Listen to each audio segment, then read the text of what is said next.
شباب عاملين ايه؟ معاكم مستر محمد الشرنوبي. باذن الله النهارده معانا كبسول جديده هنتكلم فيها عن الحركه في النبات. هناخد لمحه كده هنشوف الحركه في النبات عباره عن ايه، بلس ان احنا هنتكلم عن حركه اسمها اللمس، وهنتكلم عن النوم واليقظه في الكبسول دي.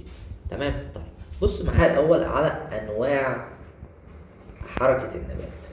انواع حركه النبات مهما اختلف نوع الحركه، ففي كل الحالات هي حركة موضعية.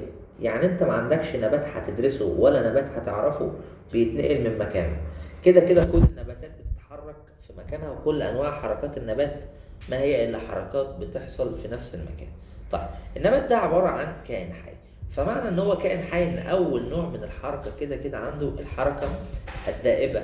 ان انا قلت لك دي حركه موجوده عندي في جميع الكائنات الحيه، ايا كان الحركه اللي بيعملها هو عنده حركه دائمه. نبات كمان عنده حاجه اسمها حركه اللمس، اللي هو لما حد يلمسه، وعنده حاجه اسمها النوم واليقظه، وعنده حاجه اسمها حركه الشد، واخيرا عنده حاجه اسمها حركه الانتحاء. تعال اكلمك في الاول على حركه بتاعه اللمس وحركه النوم واليقظه. اللمس والنوم واليقظه دولت عباره عن حركات عندي برضو زي ما قلت لك ايه، موضعيه. طيب ايه هي حركه اللمس وبتحصل فين؟ قال اللمس بتحصل في نبات اسمه المستحيل. نبات المستحية دوت عبارة عن نبات بيكون دي زي ساق، والساق ديت بتكون متشالة على انتفاخات كده. تمام؟ والانتفاخات دي شايلة انتفاخات أخرى، والانتفاخات دي برضو شايلة انتفاخات تانية، لحد ما بنوصل إن أنا عندي الورقة بتاعتي بيكون شايلها برضو انتفاخ، فده كده اسمه انتفاخ، وده برضو اسمه انتفاخ، والجزء ده برضو اسمه انتفاخ. والانتفاخات دي كلها بتكون مليانه ميه. مسافه انت ما تديها مؤثر هنا الا وهو اللمس، تلمسها بتتدلى كل الورق دوت ينزل لتحت. فاللي بيعمل الحركه دي نبات اسمه المستحيل، وجه اسمه من الحركه دي زي بيتكسف. ودي حركه دفاعيه منه، دفاعا عن نفسه.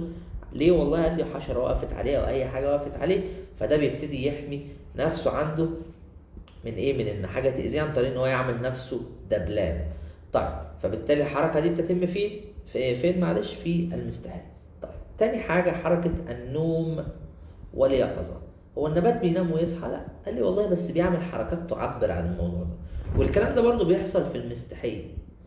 وفي النوم واليقظه العامل المؤثر بتاعي هو مين؟ الضوء. الضوء عندي هو اللي بيأثر على الحركة دي. بيحصل برضو في المستحية زائد البقوليات زي مين؟ الفول. طب بتحصل ازاي النوم واليقظة دي؟